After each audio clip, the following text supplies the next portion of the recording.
gentlemen, this is your captain speaking. Make sure your trays are locked in an upright position. Please stow all electronics away, and please remain fastened in your seatbelt until further notice. The in-flight movie this evening is exactly 666 hours of Ren and Stimpy cartoons, and that's because your pilot is me. It's Derek from Classic Game Room. I've commandeered this vessel, and I'm taking you for a ride upside down into hell. It's PILOTWINGS Resort for the Nintendo 3DS. So PILOTWINGS Resort is one of 3 launch titles from Nintendo themselves for the Nintendo 3DS.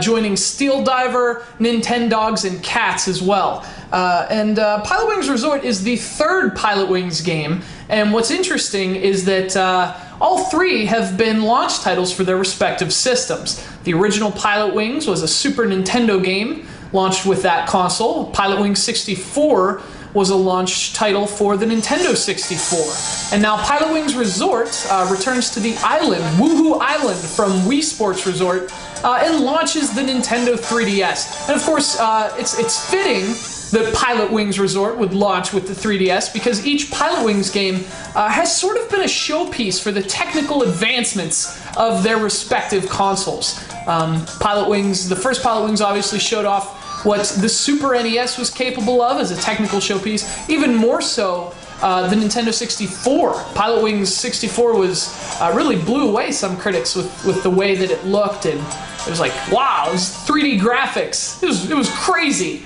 But now, you've got actual 3D. Pilotwings Resort is a fantastic launch title in terms of showing off the 3D effect that the 3DS, that's its main selling point. And it's really apparent in Pilotwings Resort that 3D can be more than just a gimmick. It can actually be an advancement, an improvement in some games, if not just a cool effect. And so we're going to go over Pilotwings Resort and show you why that's the case. And here are the modes that you got. I'm focused mainly on the top screen because the bottom screen is just menus and maps in Pilotwings Resort. But you've got mission flights, free flights as you'd expect from Pilotwings. Those are really the bulk of the game.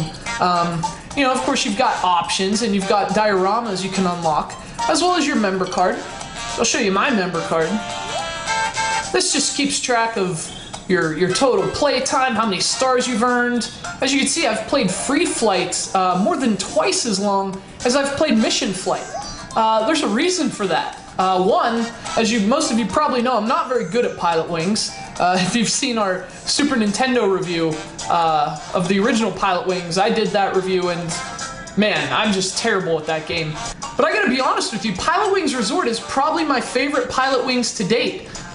Just because of how easy it is to play. This is not as hard to play as previous Pilotwings games. It's a little less simmy, if that makes sense. It's got more leniency in terms of its flight mechanics.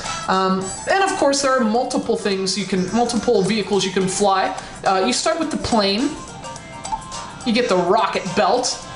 Man, I gotta tell you, I would love to have a rocket belt, and the fact that it's 2011 and I have to walk to work is just inexcusable. I want a rocket pack. Look at that. I would be jetting around everywhere under Toads. And you've also got the hang glider, which I would love to do someday. I've skydiving, but that's a parachute. This is a hang glider, which seems even cooler. I would love to do that. And of course, as you play, you unlock some crazy flight vehicles, such as the turbo jet. So again, as I've mentioned, free flight has been my favorite part of this game, and although it seems kind of strange, that's where I'm going to start. We're going to go over some free flight here. And what vehicle do we want to fly?